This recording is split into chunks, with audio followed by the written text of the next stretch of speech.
चलिए, आज के वीडियो में आपका बहुत बहुत स्वागत है। जैसा कि कल हमने पढ़ा था चैप्टर नंबर 1 का भौतिक व रासायनिक परिवर्तन का पूरा टॉपिक हमने आपको अच्छे से बताया था। आई होप आपके समझ में आया होगा। आज का टॉपिक है हमारे रासायनिक समीकरण।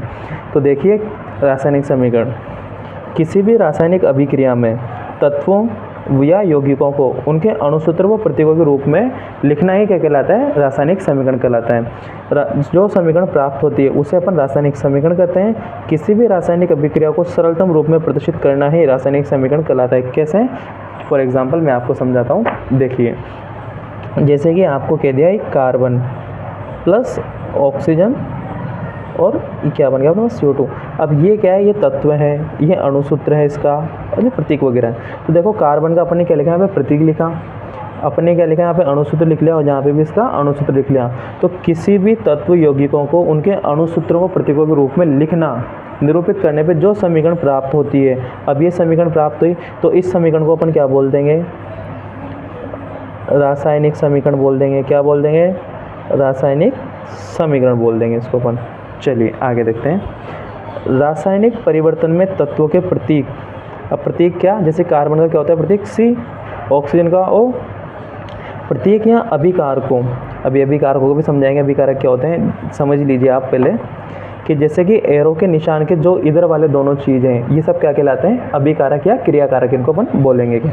और एरो के इधर वाले दोनों चीज़ें क्या कहलाएंगी? उत्पाद या प्रोडक्ट, इसको अपन बोलेंगे क्या। तो रासायनिक परिवर्तन में तत्वों के प्रतीक या अभिकारकों और उत्पादों के रासायनिक सूत्र को उनकी भौतिक अवस्था के साथ लिखा जाता है। भौतिक अवस्था मैंने कल बताई थी आपको पिछली वीडियो में। ये सॉलिड, ये गैस और ये गैस, ये इसकी भौतिक अवस्थाएं होगी क्या। ठोस, द्रव, गैस, ये इनकी क्या कहलाती है? भौतिक अवस्थाएं कहलाती हैं। तो रासायनिक परिवर्तन में तत्वों या प्रतीकों या अभिकारकों उत्पादों के रासायनिक सूत्र को उनकी भौतिक अवस्था के साथ लिखा जाता है। यदि इसे शब्द रूप में लिखा जाए तो इसे शब्द समीकरण कहते हैं। अब शब्द समीकरण कैसे हैं? जैसे कि ये क्या है? कार्बन। ये क्या है? ऑक्सीजन। क्या बनेगा? कार्बन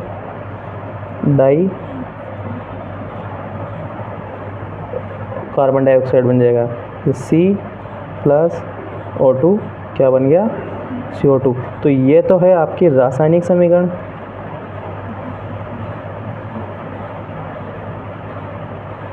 और ये है आपकी शब्द समीकरण। ठीक है, समझ जाओगे। और इनको अगर भौतिक अवस्थाओं के साथ लिखा जाता है हमेशा।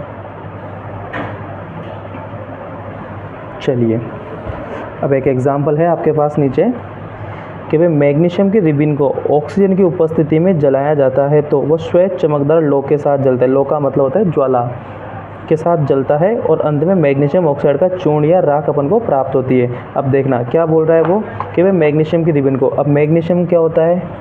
मैग्नीशियम का प्रतीक क्या होता है? Mg, इसका सूत्र। ठीक है, ऑक्सीजन की उपस्थिति में, ये वायु का मतलब ऑक्सीजन, रिबिन को ऑक्सीजन की उपस्थिति में जलाया जाए तो श्वेत चमकदार लौ के साथ, अब वो बिल्कुल चमकदार लौ निकालेगा यहाँ से, और अंत में क्या बना रहा है? Magnesium oxide. तो मैग्नीशियम ऑक्साइड क्या होता है? MgO। आपके पास क्या बन जाएगा? मैग्नीशियम ऑक्साइड का चूर्ण या राख प्राप्त होती है। ठीक है, बन गया। अब इसको अपन संतुलित कर लेंगे। यहाँ पे ऑक्सीजन 2 है तो अपन क्या कर देंगे? यहाँ पे 2 लगा देंगे। ठीक है, तो मैग्नीशियम भी यहाँ पे 2 हो जाएगा। तो ये तो क्या हो गया? अपने पास रासायनिक समीकरण प्राप्त हुई। और रासायनिक समीकरण के बाद अपन जस्ट क्या लिखते हैं? नीचे उसके शब्द समीकरण भी लिखेंगे। ये हो गया आपका मैग्नीशियम, ये हो गया आपका ऑक्सीजन, ये हो गया आपका मैग्नीशियम ऑक्साइड,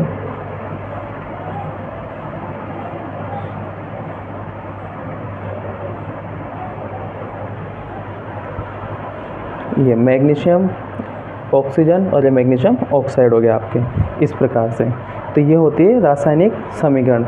तो आई होप आपको समझ में आएगा। एक बार मैं क्विक रिवीजन करवा देता हूँ इसका। किसी भी रासायनिक अभिक्रिया में तत्वों या यौगिकों को उनके अणुसूत्र या प्रतीकों के रूप में लिखा जाता है, उस समीकरण को अपन रासायनिक समीकरण कहते हैं। किसी भी अथवा करके को डेफिनेशन है, किसी भी रासायनिक अभिक्रिया को सरलतम रूप में प्रदर्शित करना ही रासायनिक समीकरण कहलाता है।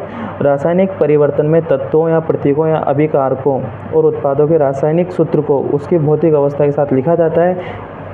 इसे शब्द रूप में लिखा जाए तो इसे शब्द समीकरण भी कहते हैं। सारी चीज़ें अपने विद एग्जाम्पल समझ लिए, ये आपने एग्जाम्पल भी आपको यहाँ पे दे दिया गया है।